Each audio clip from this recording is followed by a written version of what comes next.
wakiriye ubuntu akemera ko Yesu yamubabariye yamukijije akumva ubutumwa pastor umubwira ati nyamara ntibigarukiraho dore wahamagariwe kwezwa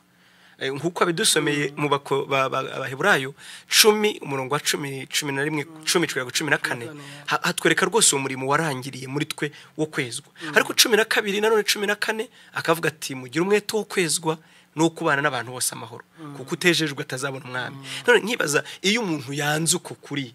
agakomeza akakwanga kose agahura na Pastor Ange akakumubwira ati wahindutse umunyamategeko nyamara Imana ntiyaguhamagariye kwiba Imana ntikeneye kubaho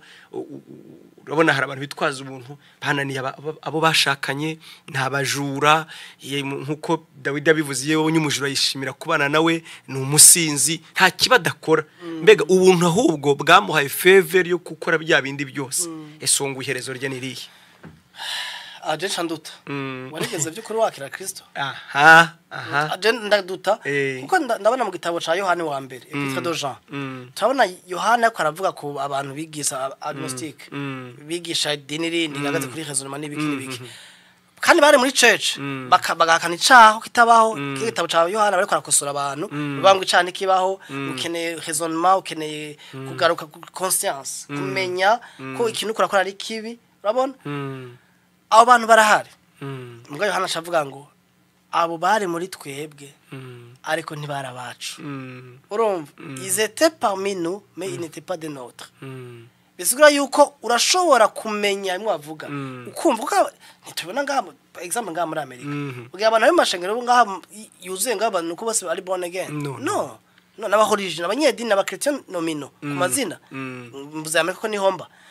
rero abo bantu by'ukuri ntibaba baramenye ukuri ntibaba baramenye Yesu kuko amenye Yesu uraribwa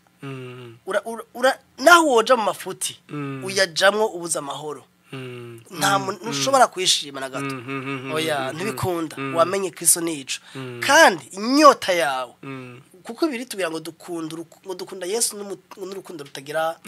akagero urakoze pastor naho nashakaga naho ngaho ntiyamenye Yesu kuko ntanze urugero kuri byendo watanze by'abakorinto abakorinto 10 abakora ibice 5 Paulo avuga ati mukuri icyo kizira muri mwe mukuri ibyo uwo muntu mumuhe satani mu rwandiko rwa kabiri aragaruka akavuga ati ye ko mwakabije guhana ba bantu cyane cyane ibice 7 nagiraga ngo ngerageze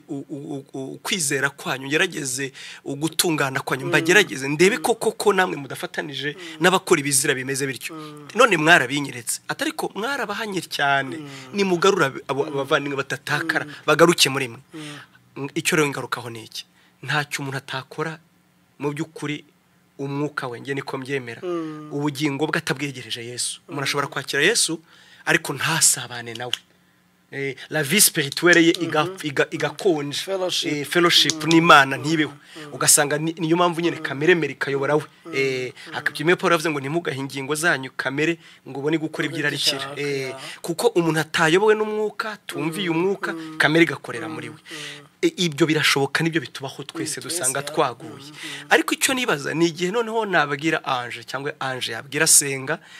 sinakubwira tere muvandimwe nukuri iki cyaha cyaranesheje ahubwo mfasha ngirene urumva ahubwo nkakubwira ngo ya ntabwo ari byo ubuntu bwangiye bwarankijije uranshaka yiki eske koko umuntu ameze nka wondo mu bakorinto cyangwa uyu muntu mugani wawe ni wundi utari uwacu ni wa wundi wiringiye bitari ukuri ni wa wundi wavuze Yesu ategeze agera muri wahubwo yamenye ukuri